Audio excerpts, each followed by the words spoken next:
오늘 주일 예배 오신 여러분 주님의 이름으로 사랑합니다. 아멘. 우리 옆에 분과 반갑게 인사합니다. 주님의 이름으로 사랑합니다. 함께 축복합니다. 주님의 이름으로 축복합니다.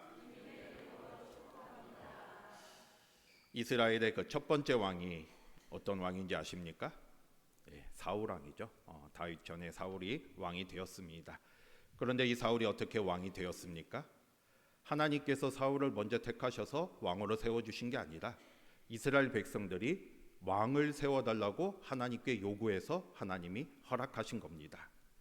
당시 이스라엘은 왕이 없는 시대였습니다. 그런데 엄밀히 말하면 사실은 왕이 없는 게 아니죠. 누가 이스라엘의 왕이셨습니까? 하나님이 이스라엘의 왕이셨어요. 하나님께서 이스라엘의 왕이셔서 친히 이스라엘을 다스리는 신정 국가였습니다. 왕은 없었지만 하나님께서는 필요에 따라 누구를 세우셨습니까? 사사를 세우셔서 그 사사를 통해서 이스라엘을 다스렸어요.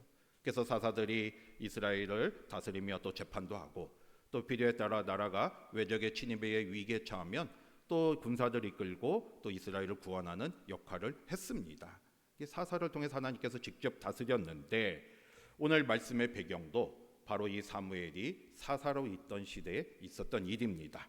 어떤 일이 있었습니까? 1절 한번 보겠습니다. 1절 같이 볼게요. 시작. 사무엘이 늙음에 그의 아들들을 이스라엘의 사사로 삼으니. 사무엘이 하나님의 사사로 부름받아서 한평생 이스라엘을 이렇게 하나님의 뜻 가운데 잘 다스렸어요. 그런데 사무엘도 이제 나이가 드니까 그 업무를 제대로 수행할 수 없는 상황이 되었습니다. 그래서 이 사무엘이 어떻게 했습니까? 자신의 아들인 요엘과 아비야를 사사로 삼아서 이스라엘을 같이 다스리게 합니다. 이게 사실 이스라엘의 마지막 사사는 사무엘이고요. 이 사무엘의 아들 요엘과 아비야는 하나님이 임명하신 공식적인 사사는 아니고 사무엘이 자신의 업무를 다 감당하지 못하니까 그 업무를 일부 맡긴 겁니다. 그런데 문제가 뭐였습니까? 3절 한번 보겠습니다. 3절 같이 볼게요. 시작. 그의 아들들이 자기 아버지의 행위를 따르지 아니하고 이익을 따라 뇌물을 받고 판결을 굽게 하느니라. 아멘. 이 사무엘의 아들들은요, 그 아버지 사무엘의 믿음과 모습을 따라가지 못했어요. 사무엘은 어릴 때부터 하나님의 음성을 듣고 하나님의 뜻 가운데 살았던 사람입니다. 그래서 이스라엘을 하나님의 뜻 가운데 잘 섬기고 또 잘 다스렸어요. 그래서 이스라엘 백성들도 사무엘을 존경하고 또 사무엘을 지도자로 신뢰했습니다. 그런데 사무엘의 아들들은 어떻게 했습니까? 오늘 말씀을 보면 하나님의 뜻이 아니라 자기의 이익을 따라 행했다는 거예요. 사무엘의 모습을 따라가지 못했다는 거예요. 그래서 이 말씀처럼 돈을 받고 뇌물을 받고 재판을 공정하지 못하게 하기도 했습니다. 그러니까 이스라엘 백성들이 이 모습을 보고 얼마나 실망했겠습니까? 그런데요, 여기서 이스라엘 백성들의 반응이 중요합니다. 이렇게 문제가 있으면 어떻게 해야 돼요? 그 당시에 하나님께서 이스라엘을 다스렸잖아요. 그러면 이 문제를 가지고 하나님께 나아가고 또 하나님의 뜻을 구하고 하나님께서 어떻게 하실 것인가를 바라봐야 합니다. 그런데 이스라엘 백성들은 어떻게 했습니까? 하나님께 이 문제를 맡기기보다 자기들이 이 문제를 해결하려고 했어요. 그래서 이들은 이렇게 생각한 거죠. 사무엘이 이제 나이가 많이 들어서 더 이상 그 직책을 수행할 수 없게 되었고 또 그 아들들은 제대로 일을 수행하지 못하니까 우리가 믿을 수 없다. 그러니 이제 우리가 새로운 지도자를 뽑아야 한다. 새로운 왕을 택해야 한다. 이렇게 그들이 결론을 내립니다. 그래서 그 결론을 가지고 사무엘을 찾아와요. 그리고 사무엘에게 새로운 왕을 요구를 합니다. 여러분, 이스라엘 백성들이 이 왕을 요구한 게 왜 문제가 되었습니까? 왕 자체를 요구한 것은 문제가 되지 않았어요. 왜냐하면 하나님께서도 신명기 17장을 보면 때가 되면 이스라엘에게 왕을 세워주실 것임을 말씀하셨습니다. 그런데 여기서 문제는 뭐였습니까? 이스라엘 백성들이 왕을 요구한 그 마음과 동기가 잘못되었다는 거죠. 오늘 저는 이 말씀을 통해서 이스라엘 백성들의 모습을 살펴보면서 우리의 모습을 돌아보기를 원합니다. 그리고 우리도 하나님 앞에 바른 모습으로 나아가는 저와 여러분이 되시기를 바랍니다. 그러면 첫 번째로요, 이스라엘이 왜 새로운 왕을 요구했을까요? 바로 그들은 하나님을 온전히 신뢰하지 못하고 현실을 바라봤기 때문이에요. 여러분 5절 한번 보겠습니다. 이스라엘 백성들이 사무엘에게 나와서 뭘 요구했습니까? 5절 같이 볼게요. 시작. 그에게 이르되 보소서 당신은 늙고 당신의 아들들은 모든 나라와 같이 우리에게 왕을 세워 우리에게 다스리게 하소서 한지라. 아멘. 이스라엘 백성들의 그 대표들이 사무엘을 찾아와서 이렇게 요구한 거예요. 당신은 나이가 들어서 더 이상 우리를 다스릴 수 없고 또 당신의 아들들은 당신을 따르지 않고 바른 모습으로 나가지 못하니까 우리에게 누구를 세워달라는 거예요? 왕을 세워달라. 새로운 왕을 세워달라 요구를 하고 있습니다. 여러분 이 5절 말씀을 통해서 우리가 이 주목해야 할 말이 있어요. 이들이 왕을 요구했을 때 그 앞에 뭐라고 나와 있습니까? 모든 나라와 같이 왕을 세워달라 요구하고 있어요. 이들이 왕을 요구한 이유를 우리는 알 수가 있습니다. 왜 왕을 요구했습니까? 다른 나라와 같이 왕을 세워달라는 거예요. 당시에 이스라엘은 주변 나라들의 괴롭힘을 많이 받고 있었습니다. 계속해서 주변 나라들이 이스라엘을 침략할 때마다 많은 고통을 받고 있었어요. 그런데 주변 나라들을 보니까 누가 있었습니까? 왕이 있었어요. 블레셋도 왕이 있었고 모압도 왕이 있었고 암몬도 왕이 있었습니다. 그들은 그걸 모습을 보면서 이렇게 생각한 거죠. 우리가 이 외적들의 침입을 받고 이렇게 고통받는 게 왕이 없어서다. 그리고 주변 나라들이 이렇게 강한 모습을 보인 것은 왕이 있었기 때문이다. 그러니 우리도 왕이 있으면 강한 나라가 될 수 있다 이렇게 생각한 거죠. 그런데 이들의 문제가 뭐였습니까? 이스라엘이 왕이 없었던 게 아니잖아요. 누가 왕이셨어요? 하나님이 왕이셨습니다. 그러니까 이스라엘은 다른 나라와 다른 나라들과 다른 곳이었어요. 인간의 왕이 다스리는 나라가 아니라 하나님이 친히 다스리는 신정 국가였습니다. 그런데 이스라엘 백성들은 그걸 깨닫지 못하고 현실을 바라본 거죠. 하나님을 바라보지 못하고 눈앞의 현실을 바라봤어요. 사무엘이 나이가 들었다는 그 현실을 바라봤습니다. 사무엘의 아들들이 제대로 다스리지 못하고 있다는 현실을 바라봤습니다. 주변 나라들이 강하다는 현실만을 바라봤습니다. 그 현실을 바라보면서 우리에게도 왕이 있어야 한다. 새로운 왕이 있어야 한다고 결론을 내린 거죠. 그런데 그들이 보지 못한 게 뭡니까? 바로 그 하나님을 바라보지 못한 거잖아요. 현실을 바라보다가 하나님을 바라보지 못한 거예요. 분명히 하나님께서 계시고 하나님께서 이스라엘의 왕으로 역사하고 계셨는데 그들은 그거를 깨닫지 못했습니다. 여러분 사무엘이 나이가 들었다고 해서 하나님의 역사가 끝난 게 아닙니다. 사무엘의 아들들이 이스라엘을 잘못 다스렸다고 해서 하나님의 계획이 무너지는 게 아니에요. 하나님은 그 가운데서도 함께하여 주셔서 또 새로운 사람을 세우고 새롭게 하나님의 뜻대로 이스라엘을 이끌어 가시는 분이십니다. 그러면 더 하나님께 맡기고 믿음으로 나아가야 하는데 이들은 하나님의 방법을 기다리고 하나님을 의지하기보다 자신들이 그냥 그 방법을 찾고 왕을 요구하면서 나아갔습니다.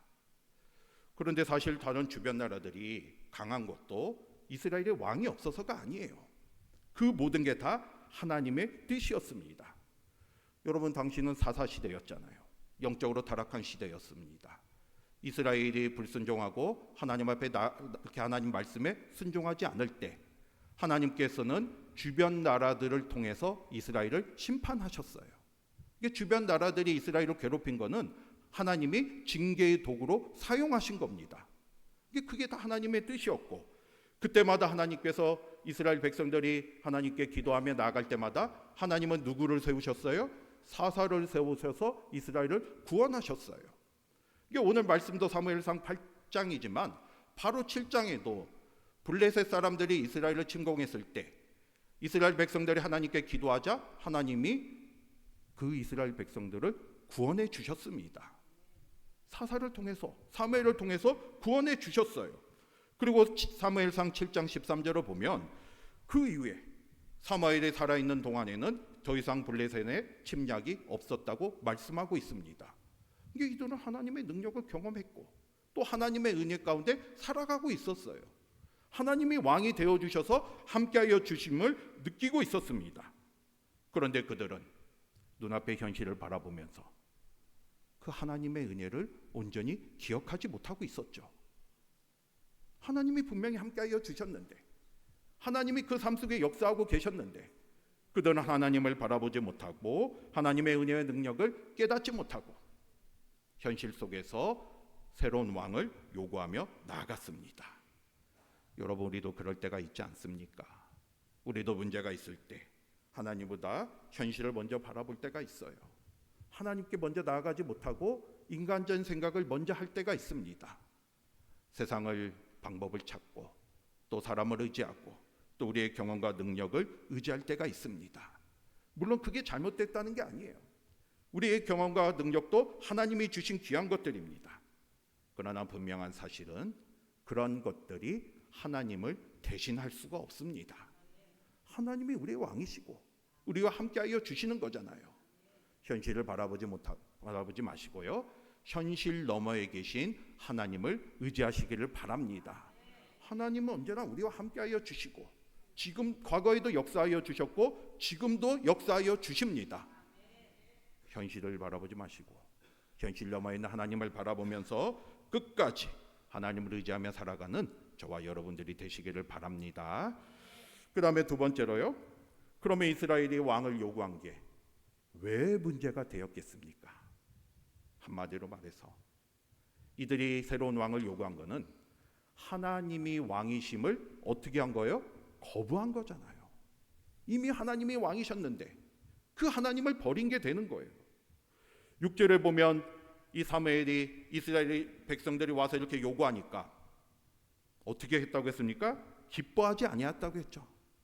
그렇죠. 사무엘 입장에서 지금 이스라엘 백성들이 와서 새로운 왕을 요구하는 게 기쁘겠습니까?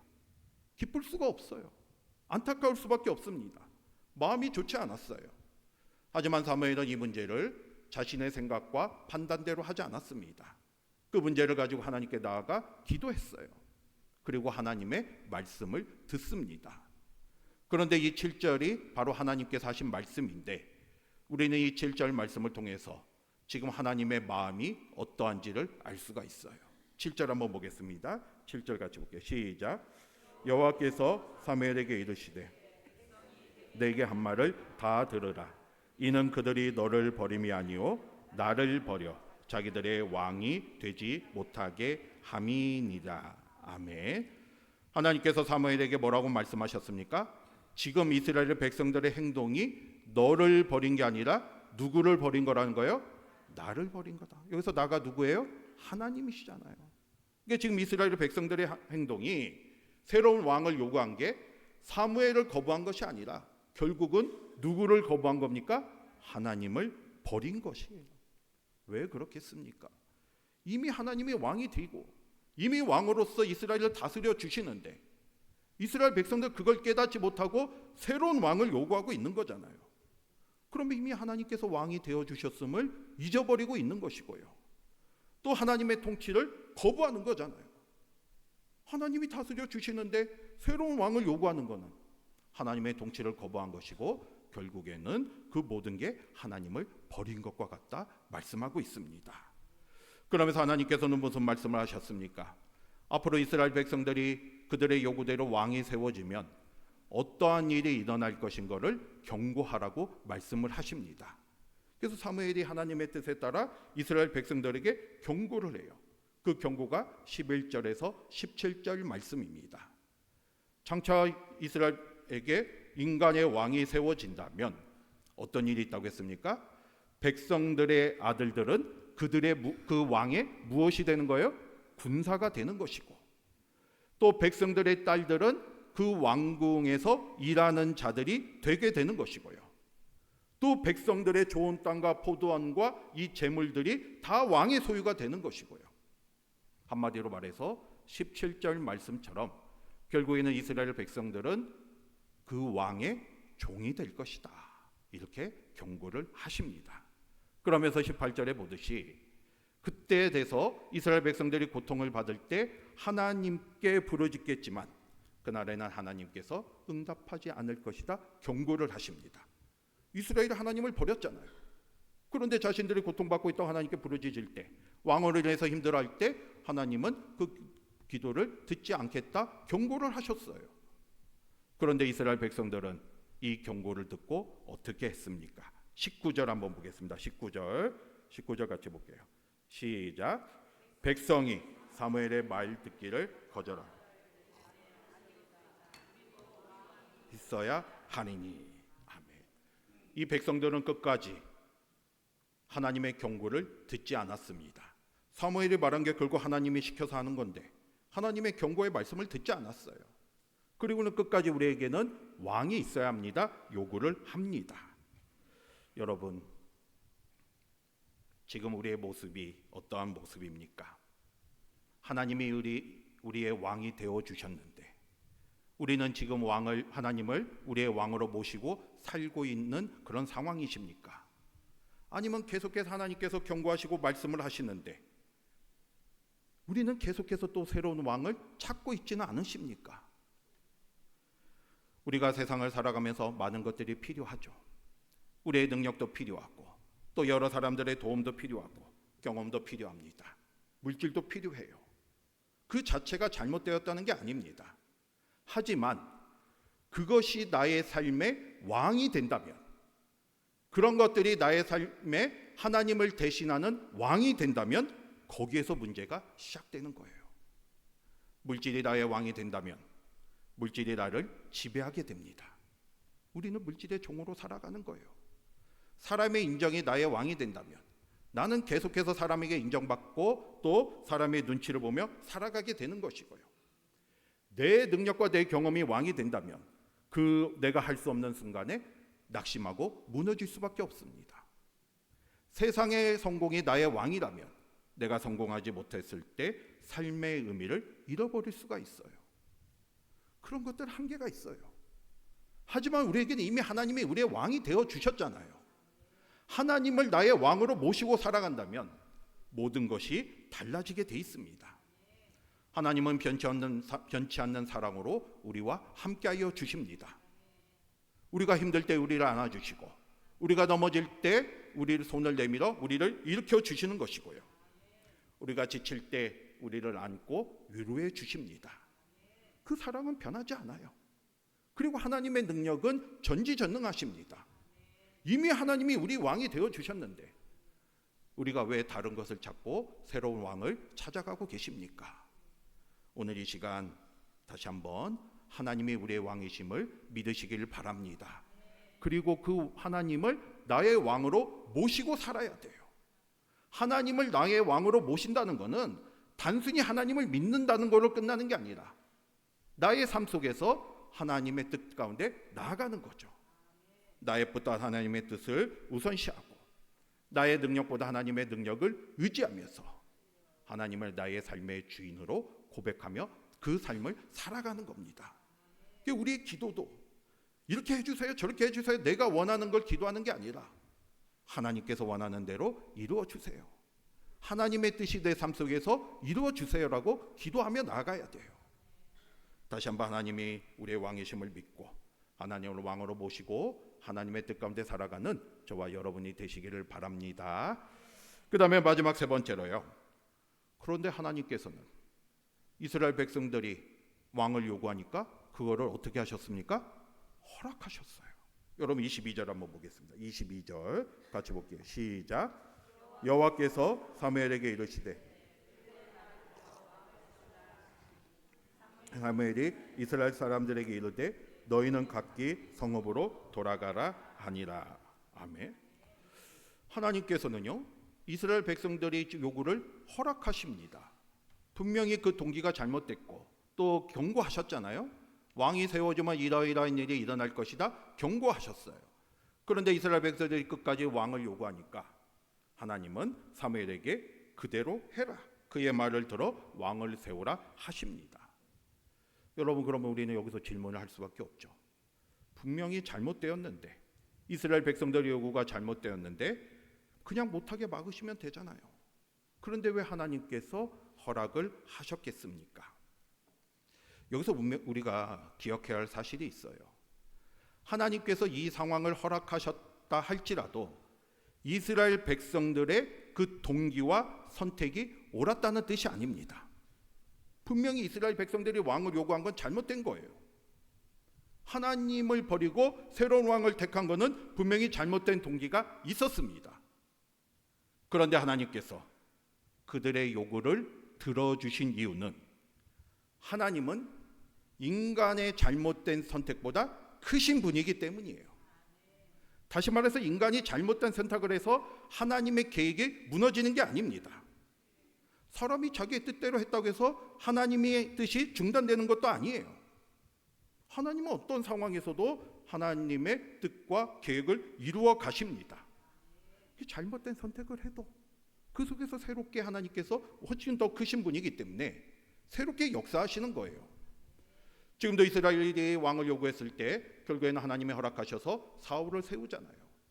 그리고 사울이 다윗을 세우고, 그리고 왕정 제도를 통해서 그 왕들이 이루어가면서 다윗의 왕조를 통해서 결국에는 예수 그리스도의 구원의 역사를 이루어 가십니다. 하나님께서는 우리의 선택보다 크신 분이시고, 우리의 선택을 통해서, 우리의 잘못된 선택을 통해서도 하나님은 놀랍게 역사하여 주십니다. 그러니까 하나님께서는요, 때로는 우리의 잘못된 선택을 할 때도 그걸 막으시기보다 그거를 통해서 또 새롭게 역사하여 주시고, 또 우리가 스스로 그거를 깨닫기를 원하고 계시는 거예요. 여러분, 우리 부모가 자녀들을 한번 생각해 보세요. 자녀들이 잘못된 것을 막 요구할 때 아무리 설명하고 말려도 계속해서 요구한다면 어떻게 하겠습니까? 잠깐 허락을 하잖아요. 그리고 스스로 깨닫게 하잖아요. 그 결과가 무엇인지를 스스로 알기를 기다리시는 거잖아요. 하나님께서도 우리가 잘못된 선택을 할 때 때로는 그걸 허락하실 때가 있습니다.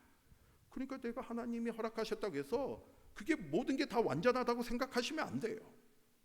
우리가 생각한 거는 내가 원하는 거를 하나님이 허락하셨냐가 아니라 내가 지금 하고 있는 일이 하나님이 원하시는 길인가? 나는 지금 하나님을 바라보고 있는가? 나는 지금 하나님을 왕으로 모시고 있는가? 이걸 생각하셔야 돼요. 하나님은 우리의 왕이시니까. 분명한 사실은 어떤 상황에서도 하나님은 우리를 버리지 않으십니다. 우리의 실수보다도 크시고요, 우리의 선택보다도 크신 분이시고요, 우리의 실패보다도 크신 분이십니다. 그 하나님을 바라보며 끝까지 믿음으로 나아가는 저와 여러분이 되시기를 바랍니다. 오늘 말씀을 통해서 이렇게 새로운 왕을 요구했던 이스라엘 백성들의 모습을 살펴봤어요.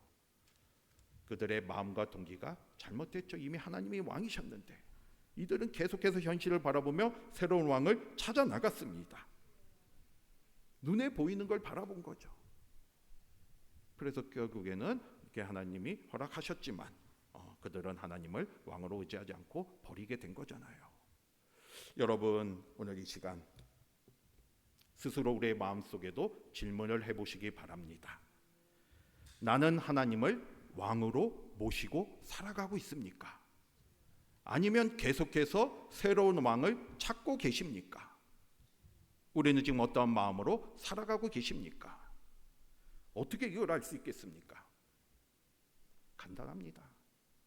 나에게 어려움과 문제가 생겼을 때 나는 그 문제를 가장 먼저 어디로 가져가고 계십니까? 내가 힘들고 어려움이 생겼잖아요. 그때 나는 현실을 바라보면서 세상의 방법을 찾고 있지는 않으십니까? 세상의 방법 속에 다른 사람을 의지하며 나아가고 있지는 않으십니까? 내 경험과 능력을 먼저 바라보고 있지는 않으십니까? 하나님을 나의 왕으로 모신다면 문제와 어려움이 있을 때 가장 먼저 하나님께 나아가야 하는 것이에요. 가장 먼저 하나님을 의지해야 합니다. 하나님 앞에 그 문제를 내어놓고 기도하며 하나님의 도우심을 간구하는 거예요. 그게 바로 하나님을 나의 왕으로 모시는 사람의 모습인 게 되죠. 여러분, 하나님은 우리의 왕이십니다. 이 사실을 믿으시고 이 신앙 고백을 가지고 끝까지 믿음으로 나아가시기를 바랍니다. 여러분, 1부 예배 때도 우리가 이렇게 신앙 고백했어요. 입술로 했어요. 오늘 2부 때도 함께 했으면 좋겠습니다. 제가 선창하면 여러분들도 신앙 고백으로 하셔야 돼요. 믿음으로 고백하시기 바랍니다. 하나님은 나의 왕이십니다. 하나님은 우리 가정의 왕이십니다. 하나님은 우리 교회의 왕이십니다. 이 고백이 저와 여러분의 신앙 고백이 되어서 끝까지 하나님을 나의 왕으로 모시고 하나님의 뜻대로 살아가는 저와 여러분이 되시기를 주님의 이름으로 축복합니다. 아멘.